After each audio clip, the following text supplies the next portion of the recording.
పేరుతో డబ్బులు తీసుకోవడం అనేది కరెక్టా అసలు? అది కరెక్ట్ అయితే కాదు. ఎందుకంటే పొద్దంతా పని చేసుకొని రూ. 4 వెనకేసుకున్న తర్వాత వాళ్ళెవరో వచ్చేసి మాయ మాటలు చెప్పి ఈ రకంగా చేస్తే కష్టపడ్డ సొమ్మంతా వాళ్ళు తీసకపోతే తర్వాత మేము ఎట్ట బతకాలి? అప్పుల పాలైనయి. అప్పుల పాలైన తర్వాత మరి వాళ్ళ అప్పులోళ్ళు వచ్చి ఇంటి మీద పడుతున్నారు. వాళ్ళకేం సమాధానం చెప్పాలి? మేము ఎట్ట బతకాలా? అసలు ఏం చేయాలనేది అర్థం కాని పరిస్థితిలో ఉన్నాం. అన్న దగ్గర దగ్గర 3,000 కుటుంబాలు ఈ స్కామ్‌లో హ్మ్. మొత్తం గూడా ఉన్నారు. హ్మ్. 3,000 కుటుంబాల దగ్గర నుంచి వసూలు చేశారు. హ్మ్. 32 తండాలు. ఇక్కడ ఒక పేరు వాడారు. గిరిజన బిడ్డని అని చెప్పి. అలా కులం పేరు చెప్పి ఇలా చేయడం కరెక్టా? అదైతే కరెక్ట్ కాదమ్మా. అది కరెక్ట్ కాదు. ఇప్పుడు వాళ్ళల్లో కూడా చాలా మంది చనిపోతున్నారు. ఇప్పుడు వాళ్ళకి బాధ్యులు ఎవరు? వాళ్ళకి తర్వాత పిల్లలు ఏంది? వాళ్ళ తల్లిదండ్రుల పరిస్థితులు ఏందో అర్థం కాని పరిస్థితులు అయిపోయింది.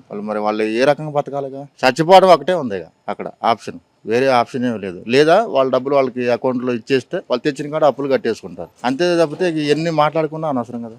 అదే పేరుతో మా గిరిజన బిడ్డ, మా లంబాడి బిడ్డ అని చెప్పి నమ్మి మంగ్లీకి డబ్బులు ఇచ్చారు. మరి వాళ్ళు అలా ఇవ్వడం కరెక్టా?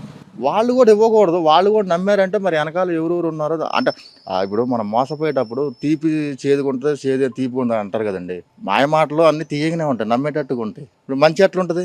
చేదుగానే ఉంటుంది. అట్లా అయ్యారనమాట. ఇప్పుడు నాకు 10 రూపాయలు ఇచ్చే 100 రూపాయలు ఇస్తానంటే నేను వెళ్ళిపోతా కదా. అది ఇష్టడో ఈడో కూడా పని చేసిన తర్వాత ఈ 10 రూపాయలు బెస్ట్ కదా. ఆ రకంగా అయిపోయింది వాళ్ళ జీవితాలు. అసలు ఆ స్కామ్ జరగడానికి ఛాన్సెస్ ఉన్నాయని అంటారా మీరు? ఎంతమంది బాధపడుతుంటే అంతమంది రోడ్డు ఎక్కి ఇబ్బంది పడుతుంటే స్కామ్ జరగలేదంటే అది కరెక్ట్ కాదు కదా. కరెక్ట్ కాదు కదా. జరుగుతుంది కళ్ళ ముందు, చనిపోతున్నారు.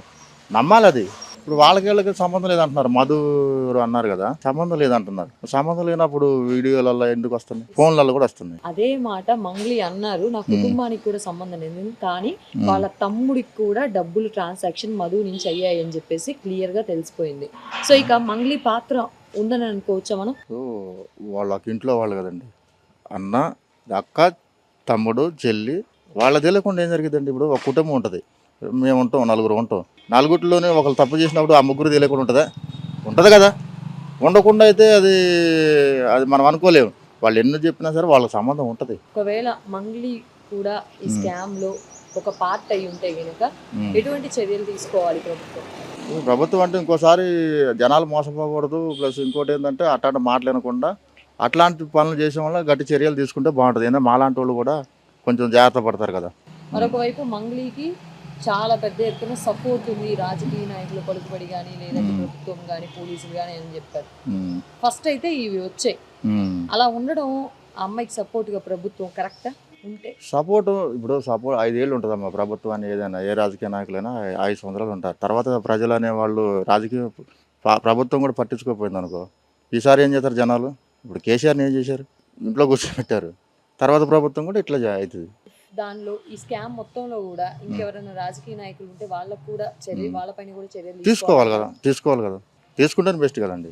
ఇప్పుడు వాళ్ళు ప్రజల పక్షాన ఉండాలి ప్రభుత్వం అంటే. ప్రజల దగ్గర దోచుకున్న వాళ్ళు సపోర్ట్ ఇచ్చినప్పుడు మరి మీరు ఎందుకు ప్రజలకు అండగా లేనప్పుడు మాయమాటలు చెప్పడానికి? కరెక్ట్ కాదు కదండి.